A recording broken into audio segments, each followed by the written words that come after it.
Recording. What's up, man? You ready for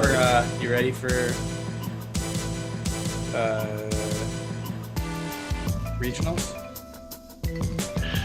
Welcome to the Game Point Performance Podcast. Is that what we've decided to call this? Yeah, it's the GPP. Cool. So this is going to be, we're playing around with format.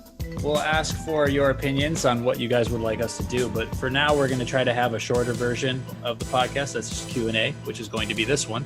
And then we're also going to delve into topics in more detail, probably based on feedback and questions people are asking us. So if there's a lot of people that want to know specifically about heart rate, then maybe we'll kind of go into the weeds when it comes to heart rate. But for this Q&A section, we're going to have a strict time limit of 2 minutes for every question so that neither Goose or I go off on our little rambling diatribes that could tend to happen. Probably more so for me than Goose.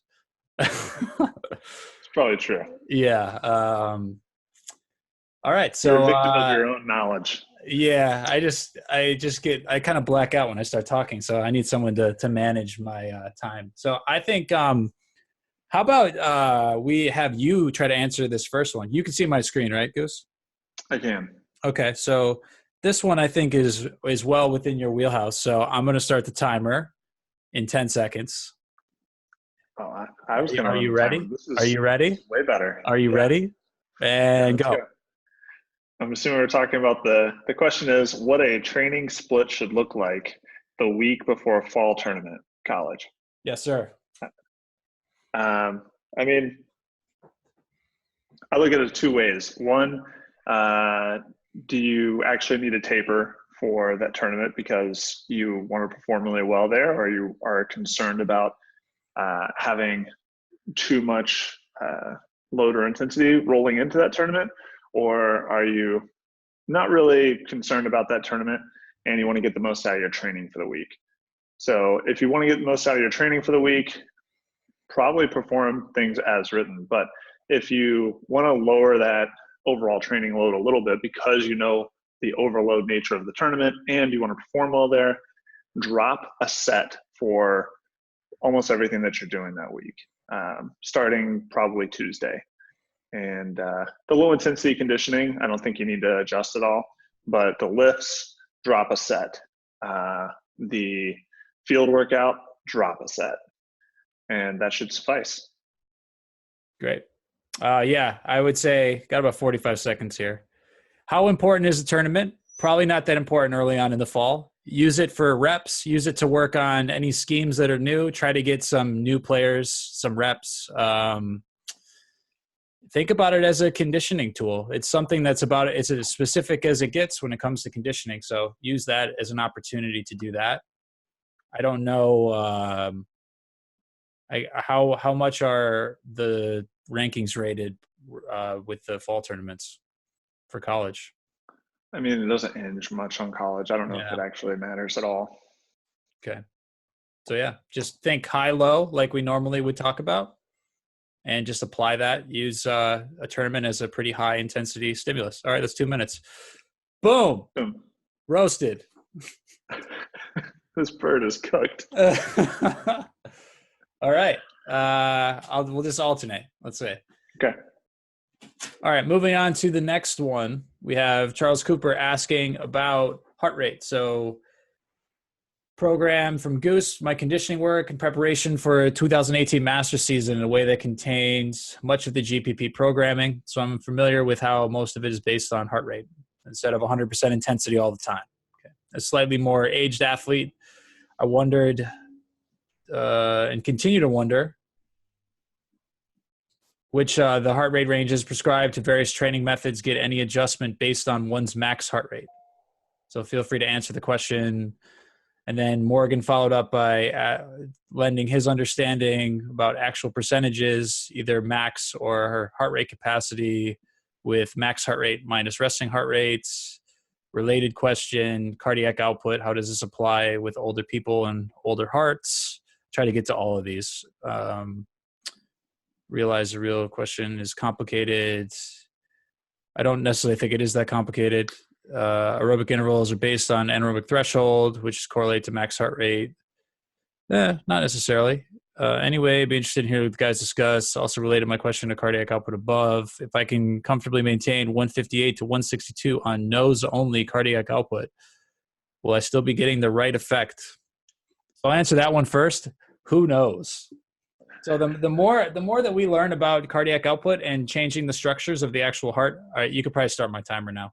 The more we realize that as you age, once you're past about 15 years old, it's probably possible that you're not changing the structures, especially the left ventricle of the heart. So a lot of what we're trying to do with these low intensity methods is still allow for that environment that isn't going to be super strenuous on the heart. So I'm not asking for a lot of contractions to get output of blood. So that when we're talking about cardiac output, taking the blood, outputting it to the muscles, to the periphery, so that we can reoxygenate some tissues and utilize their oxidative metabolism. Tough to say that. I can't say based on you telling me your numbers of how fast your heart's beating if you're getting that type of adaptation. I would say 158 to 162 is too much because your heart's probably beating too fast to get any type of eccentric adaptation of the heart. That's going to need to be much, much lower. So for most people, that's going to be like, 120, 150 is a max because I don't want to exceed that because then I won't get the thought process. I won't get full excursion of the left ventricle in order to get adaptations that I want. All right, I'm going to move on. What am I at time-wise? You have 45 seconds left. Okay, so it's complicated. Let's actually answer the real question then. So heart rate and anaerobic threshold, it's going to relate to a test of output. So if you're going to do a maximum, like a modified Cooper's test, which would be like a 6-minute run, and then you take your average heart rate over that course of that test, that is going to be approximately what your anaerobic threshold is or something close. So it doesn't really matter to me too much what your max heart rate is going to be. I just need a number that I can tell you to try to stay around if I don't want you to exceed that threshold and use anaerobic energy rephosphorylation instead of the less costly oxidative ones, which we use low intensity days to help drive adaptations for. How much time? Boom, roasted. That one's complicated. So if you have any more questions about that, hit us up. Hopefully I answered some things with my ramblings. Let's see here. Ooh, this one's like sales. Charles Cooper again. Should we skip to someone that isn't Charles Cooper? No, I think we're... Yeah, let's just go straight down. Okay. So here we go. We're old. We're going to get lost. All right. Ready? Next Charles Cooper question. 2 minutes. Go. Actually, wait, you read it first. Read it first, and then we'll go. Okay, perfect. I'm really hoping to encourage many of my teammates to try GPP out. I've been trying to sell it as smart and efficient. Many of them are familiar with the conditioning I did last season and the results. But some are intimidated by the higher intensity exercises like 6-minute shuttles or aerobic intervals at higher reps and durations. They're also maybe intimidated by the high intensity continuous training, or probably specifically is talking about box jumping for several minutes at a time. Apparently my explanation that none of these are as horrible as it sounds has carried much weight. So let's start that timer. Go. All right. So Charlie, you thank you for trying to sell your teammates on it. Obviously, results speak for themselves. And even though the word high intensity is sometimes in the name of these methods that we employ, like high intensity continuous training or aerobic power intervals or high resistance intervals, things like that, most of them are not super taxing, as you know, to either your nervous system or to you on a whole. Like in small doses, and oftentimes the doses that we prescribe, they are even recovery-oriented methods. So I think that's one of the things to really let them know is that having experienced this, high intensity continuous training, like box jumps for several minutes at a time, especially if you've worked your way up in a linear fashion, you could go back down to, 6 or 8 minutes of box jumps, and it's not actually fatiguing. You would increase your recovery by performing activity like that. We don't do a lot of 6-minute shuttles, but those suck. Those do suck. Those are actually super hard. And we have to work on our anaerobic threshold sometimes, raise that through a means like that. But conditioning is that way, right? Most people are used to doing much more challenging methods that get results that are lesser and are more costly to their body. 15 seconds. Anything else? I'm done. Man, look at you. So 10 seconds. I'm going to talk for 10 seconds. Now it's 6 seconds. So the off-season program and the intro program, things are not intimidating at all. I'd say they're quite the opposite. You had a little more advanced stuff, Charles. Yeah. Okay. All right. Next. Charles Cooper. Oh, man. It's coming in again.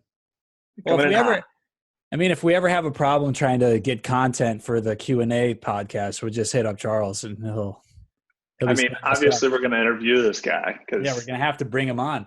He can just pick our brains. Right. Although he is already doing that. Okay. I'm going to read this and then time it up. Another one. Love the warm up.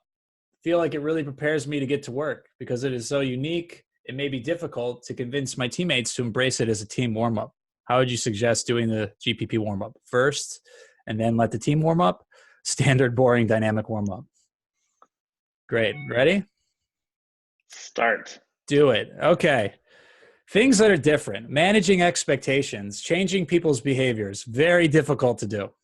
So I guess the best way to try to do it is, first, what level of trust you have with your teammates. If it's not something where people will implicitly trust you, like Goose, for instance, everyone on Ring pretty much trusts what you have to say. So they'll at least give it a shot. If you're going to a team that you don't have that rapport with, it might be a little more difficult, but I'd say just sort of microdosing in some of the aspects. If you introduce some of the ground-based stuff first and then have them superimpose that with their own dynamic stuff, they might feel a little bit better. A lot of times we'll have athletes give us feedback right after the first time they've done the warm-up where their backs might not feel as tight, or they can somehow touch their toes when they haven't been able to in 5 years, or their hamstrings don't feel tight, or their hip flexors don't feel tight. And these are, very anecdotal, of course, but I think it's pretty impactful if you can have someone do something one time and feel better and more connected with their bodies. So the best answer for that is probably trying to get people to try it. And then slowly, as they can feel the differences for themselves, it will almost become their idea to change. You build that trust, you make things almost into someone else's idea. And if it's their idea and it makes sense and resonates with them, then they will have no issue with adapting it to what they already are doing to warm up. Great. 22 seconds left. Okay. Is that it for you? I could probably talk about more stuff. Yeah. Just also asking people why they do what they do. People don't have an answer for that. And if someone asks me why we do the dynamic warm up this way, I will talk to them for an hour about all of the aspects of it and the decade of time and thought process that I put into making it. Boom, roasted. Boom. Okay. Moving on. Vo came in and answered something about video editing. That's for nerds, so we're not going to talk about that stuff. Yeah. It's just for we can nerds. come back to it. Nerds. But yeah, look at the Facebook group. If you're interested in video editing and what you can do to shoot games and stuff like that, Tim Vo put a nice little post about. Yeah. I think the question there from Charlie was simply how can I record, my workout? Oh. How can I shoot and edit my workout? They invented these things called cellular telephones. And then after a while, actually, they put, it's crazy. They put cameras into them. And now at this point, you can get a camera on a cell phone that's 20 megapixels. Isn't it crazy? Yeah. Or two 10 megapixel, which you can just add the megapixels. They'll put And then like this company will just keep releasing phones every 3 months and we'll charge you $1,000. And get this, people will pay for it over and over again. People will go into debt even to make sure that they have the newest iPhone. That's the world that we live in. Okay. Anyways, moving on. All right. Ian's. So this one's okay. I mean, this one's pretty specific. This is one that you should answer. I'm going to take this one. Yeah. Okay. This is going to, okay. 2 minutes with this is going to be interesting, but we'll try. All right. Throughout the season, college especially, I've noticed teammates and myself develop painful tightness in the posterior area of the groin musculature of the pivot leg. So am I to read this as if I am right-handed and I step to the right, my right side, is that my pivot leg, or am I saying my left foot, which is remaining on the ground?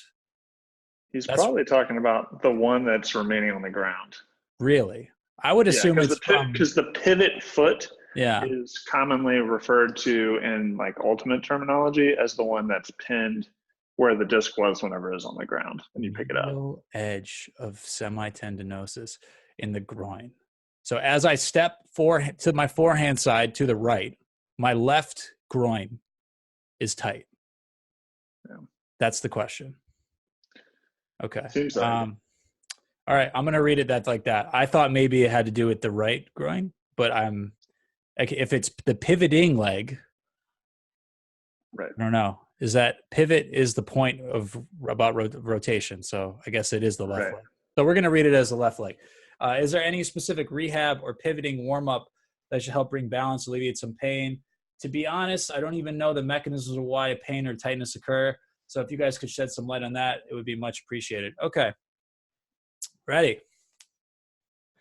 Pain science is a complicated thing. So there aren't necessarily biomechanical or structural issues that are at play that are causing pain to happen. The model of pain that I tend to understand and use to explain pain is one that's called a biopsychosocial model. So you have the biological aspects of pain, which could be muscle tears or ligamentous structures that are compromised. And then you have psychological factors, which could be the remains of an accident or some type of stress that's driving you into a posture. And then you have the social aspects, which are how you're affected by different environmental stresses. So you interacting even like between teammates on the field or people asking you about your pain, and then that triggers it. So there's a lot of very dynamic aspects to pain. So I don't really want to dive into that specifically.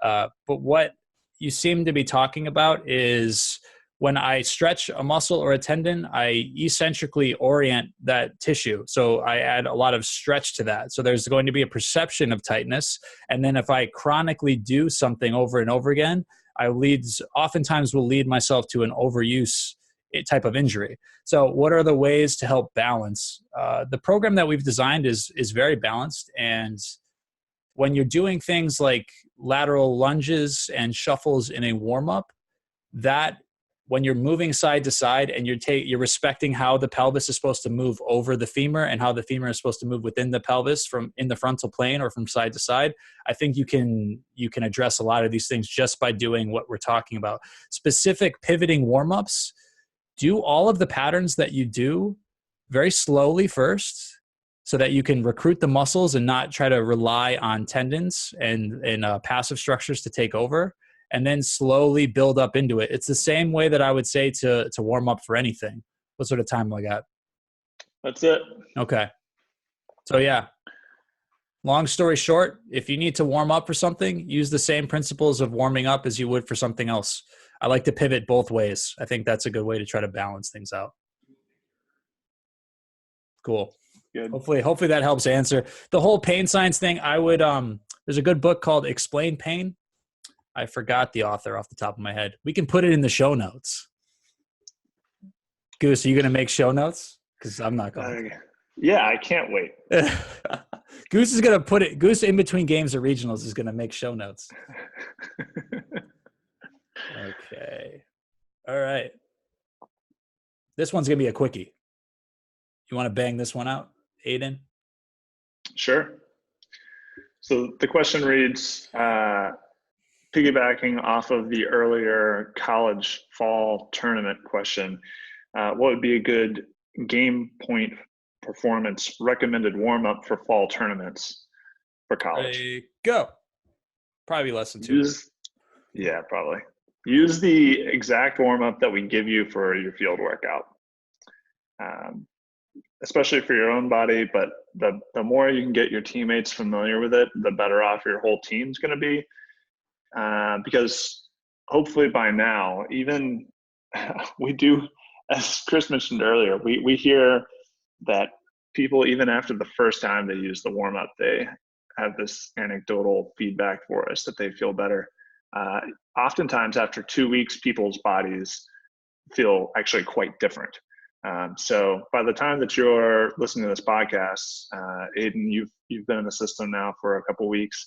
You might have experienced this, and it's pretty compelling whenever you share that experience with your teammates, and they'll probably follow suit if you want to lead the warm-up as it's written for your field warm-up or your field workout. Cool. That's it. Yeah, I would say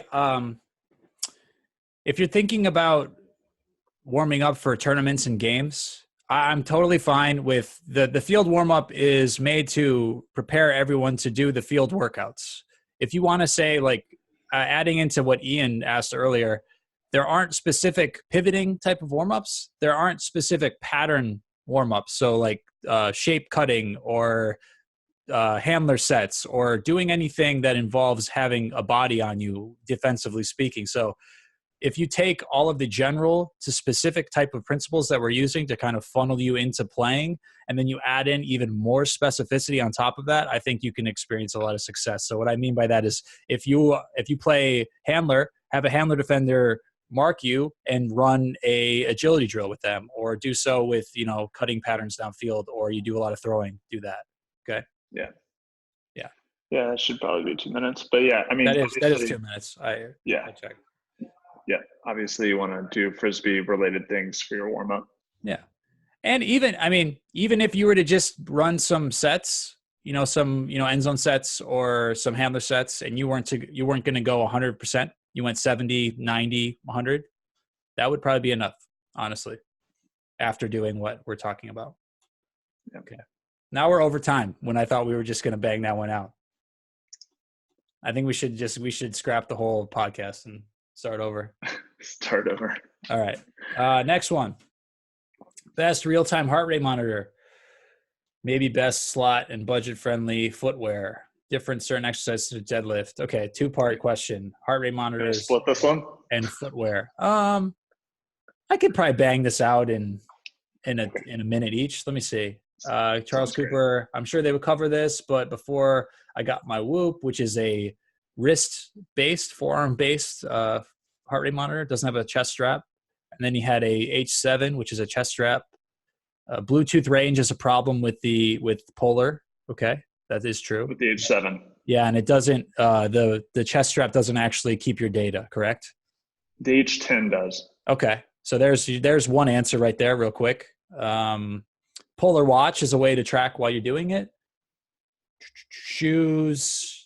Charles Cooper giving a recommendation for Innovates because they have 0 heel lifts, full disclosure, first pair shredded quickly. Sounds like it's worth the money. Barefoot is great for gym if the gym allows it. Morgan adds very flat shoes are great for pretty much everything unless you find you need arch support for something. I think you need arch support more often than not. So 2-parter. Best real-time heart rate monitor. And then footwear. All right, you know what? Let's have Goose go first. I think this is our last question, right? Yeah, basically. Okay. So let's just split into 2 parts, and we'll do 2-minute. And you can talk about heart rate monitors first. Ready? Because you have more experience with this for sure. Ready, go. Yeah. All right. So the best proxy that we currently have for knowing what energy system contributions are at play is our heart rate. And if we're able to keep track of that, we're able to better dial in our conditioning. So we want to be able to monitor our heart rate with as much accuracy as possible. The most accurate tool we have for that is a chest strap. All optical sensors or anything worn at the wrist will be fooled at high intensity exercise. So it's safe to assume that anything that you wear at your wrist will give you inaccurate results as you're training with any sort of high intensity. And you will want to keep track of it during high intensity exercise. So wear a chest strap. That can be a Polar H10. It can be a Polar H7. These things are not very expensive. They're like, maybe $60, $80, depending on which of those two you get. There are some good Garmin's out there. And there's your best budget-friendly option. I will also share with you that since we're such believers in balancing your week with high intensity and low intensity exercise to make sure that you're not getting overworked, that if you'd like to keep track of what your recovery looks like, the simplest and most budget-friendly option is to buy a Polar H7 or Polar H10. Use a free app called Elite HRV. Record your heart rate in the morning just by following the directions. It takes about 2 minutes, and it'll give you a recovery score at no cost to you so that you'll know how prepared you are for high intensity exercise that day. Yeah, that'll help you. It'll help you understand how our program works too, because oftentimes you'll find that after you do your low intensity day that your recovery score will be a lot better than if you had just not done anything on that day. That's right. If you don't believe us, try it out. Yeah. Cool. There's your budget option. Yeah, that's 2 minutes. I was going to get into physiological things, but I'm not going to because no one cares, or maybe they do, and they can ask more. So if you have questions about heart rate and physiology and why it is, I mean, it can be a good proxy. But yeah, I totally. Let's talk more about that on the next Q&A. Okay, shoes. I think I brought shoes into the room. Okay, so shoes. It might be to time myself. I'll time myself. Yeah, look at those. Those are a good version. So let's go 2 minutes. Okay, shoes. What was the actual question? Is barefoot okay? Deadlifts and squats. Okay, so the whole barefoot trend. In the fitness and health field, you have these like overreactions where the pendulum swings really far to one direction and someone says like barefoot running is the only way to do it. So everyone takes their shoes off and then they end up with stress fractures and they break all their foot bones and then they have shin splints and they wonder like, oh man, barefoot's supposed to be the best. In my experience and with working with lots of athletes over the years, there's a problem with frontal plane control at the heel. So if you have a minor problem with calcaneal stability, which is your heel bone, then you can sometimes override that with proper technique, with training and in a barefoot environment. But a lot of people tend to have blown through ligamentous structures in their foot, and they end up with some of their ankle bones actually resting on the ground. So they have flat feet or they have fallen arches. And in that case, being barefoot might not necessarily be the best thing that you can do. And it might actually reinforce poor positions. So if my arch is collapsed, then my pelvis can be out of position. If my pelvis is out of position, then my rib cage will be out of position. And then I'm starting from a compensated starting point. So that might not be the best. So in order to address that, I often will suggest a shoe that has a little more stability. And I look for some very specific things with a shoe. So let me show you.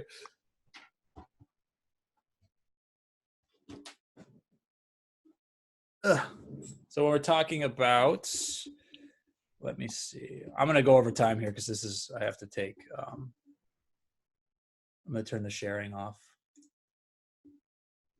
Share off. How do I turn off shared screen? Stop share. Great. So now you can see me better. These are ASICS Gel Foundation 12s. So a little more supportive of a shoe. I spend a lot of time on my feet. So this is something that's important for that. I think a good running shoe will also look like this. If you want something that's more lateral based, you want to have something that has more of a built up side. Okay. So main things I'm looking for, we'll start from the back. I want a heel counter that doesn't fall. So the heel counter is this hard plastic part sometimes like urethane or whatever, that sits in the back. So I do not want to have it fall in. I want to have something that hugs my heel or my calcaneus and provides me with some stability. Okay. And I don't want there to be any sort of sink from side to side. And ideally, I want something that's relatively straight across and doesn't have too much of a give that over supinates or over pronates. Unless you go see a specific sports podiatrist and they tell you that you need one of these things because your feet are effed up. Okay. Other than that, this is probably a good go-to for that, especially if you have any questions on that. I think in terms of lifting, you can play around with using barefoot so that you can actually utilize the muscles of the intrinsic muscles of your feet, and you can actually get your toes to express the mobility that they're meant to express. And that's part of the reason why the beginning of our field warm-up, if you can, is going to be barefoot. But if you're going to be running on pavement, I don't think that the best school of thought should be, I'm going to try to run barefoot because that's good for my feet. That's something you need to build up into, and I would argue you might not even need. So walking around, running on roads and pavement, you probably want something with a little more support. If you're on your feet often, you want more support. So heel counter, anyways, getting back to this. Heel counter first, solid. I want a solid midfoot, so I don't want a shoe that can fold and bend. So that would be the opposite of one of those like Vibram shoes, which are just like a sock. I would say those are good for if you want to do, lifts in the gym and you can really pay attention to the position of your foot. I won't get into that too much because I don't want to go over time, but so I have solid heel counter, solid midfoot. And then one of the big parts, we talk about toe mobility and we talk about the need to do some stuff barefoot in order to get toe mobility. I need a toe box that's flexible, that allows for that flexion of my big toe, because that's where we deliver force into the ground when we get hip extension. If I can't push through my big toe, I can't utilize hip extension very well. Cool. That was a little overtime, but. Yeah. So in summation, you would say, feel free to do a barefoot with your deadlifting, maybe you're squatting. And if you're going to be doing some jumping around, potentially use shoes. Yeah, I would say that's pretty good. If you're doing something like high intensity, if you're trying to do something like loaded, I would say it's probably best to do that. Sprinting, I would probably suggest, just because you're going to gain more friction, coefficient of friction with having a shoe on than you would being barefoot. So also, like, if you're wearing cleats, if you're doing a sprint workout and you're trying to get faster and you play in cleats, maybe you should try sprinting in cleats because you're not going to be able to go as fast otherwise. I don't know. That's just me. Or that's just logical, I guess. Yeah, barefoot, we'll say conditionally speaking, with barefoot training in the gym, A, you got to be able to do it. B, you got to be super safe. A lot of gyms won't let you do it because it's a liability for them. Toes are fragile, man. They're like baby carrots. If you drop a plate, if you drop a 45-pound plate from like 2 inches, you will shatter your toe. I've seen it. So be very careful about that. And if you want to sue anyone, we will put Goose's address in the show notes, and you can send him a nice court summons. You take him in. I don't even know if that's how it works in small claims court. You get a summons to Judge Judy. I was going to say something else. Oh, barefoot stuff. If you're flat-footed and you still are flat-footed when you're squatting or deadlifting, might need shoes. So the way you can know that is like if you get out of the shower and you walk across your kitchen floor and you look down and the entire pad of your foot is on the ground, you're flat-footed. If you look down and you have 2 balls of the feet and then the edge of your foot and then your heel, you are not flat-footed. There should be like some semblance of that middle pad of your foot. So you don't want to be super high arched because that's too much. That would be like overly rotated and extended. Either way, like flat feet, super flat feet without control, and then super high arched feet without control, probably need to put you in a shoe. Born to run. I'm just such heresy talking about. I thought barefoot running was it. I thought I had to be barefoot. I thought everyone should be running barefoot. I thought I needed Vibram shoes. Yeah. You also look like a total dork if you got Vibram shoes on. Sorry, man. They just don't look cool. They definitely don't look cool. I wore some for a beach tournament. Yeah. Oh no, I wear them. So I have a pair that I only wear for beach because I've burned the skin off of my foot, the bottom of my foot. Yeah. I played on a black sand beach in the Philippines and literally melted my Vibrams apart. The sand was so hot that I had to wear flip-flops when I was on the sideline while wearing Vibrams. Man, you must have looked so cool, man. Yeah, I was the coolest. No, I'm the coolest. Yeah. People were selling socks at the tournament and people were wearing 3 pairs, like regular socks, because the sand was so incredibly hot. Wild. Oh, man. Yeah. Wear Vibrams if your feet are going to melt off. Or like if your gym won't let you train barefoot and you really want to. I don't think you – I hate to be I don't like to be definitive on anything, but the Innovate barefoot shoes. My feet get to my toes still get to be spread. You know, you don't have to lift in those, but like if you want the barefoot experience, then you actually have a shoe on. Welcome to the barefoot experience. Right. Let toes move like toes. If you got a shoe like Nikes, especially a super narrow toe box, that's another thing I should add to that list. Solid heel counter, solid midfoot, flexible toe box. Podcast. Wide toe box. Cut off. We're cut off. I don't want to do a whole podcast on shoes, man. You have so much information to share on shoes. You just but not an this hour. Is a fourth segment. This is a fourth segment you've had on shoes. We could talk Section 5 about shoes. We can talk about color. Let's talk about colors and emotional responses. Yeah, I mean, obviously, if you want to intimidate your competitor, like other competitors, like wear red. Yeah. If you want to like soothe them into submission, purple. Yeah. That's how Chain 2009 won. Yeah. If you want to blind them, wear mirrors. Strobe lights and mirrors. All right. Thank you for sticking with us through this podcast. If you made it through this far while we're talking about wearing strobe lights and mirrors on your jerseys or as jerseys. For all the stuff, for all the stuff you want to know, check the show notes that Goose is about to write up. Okay, bye.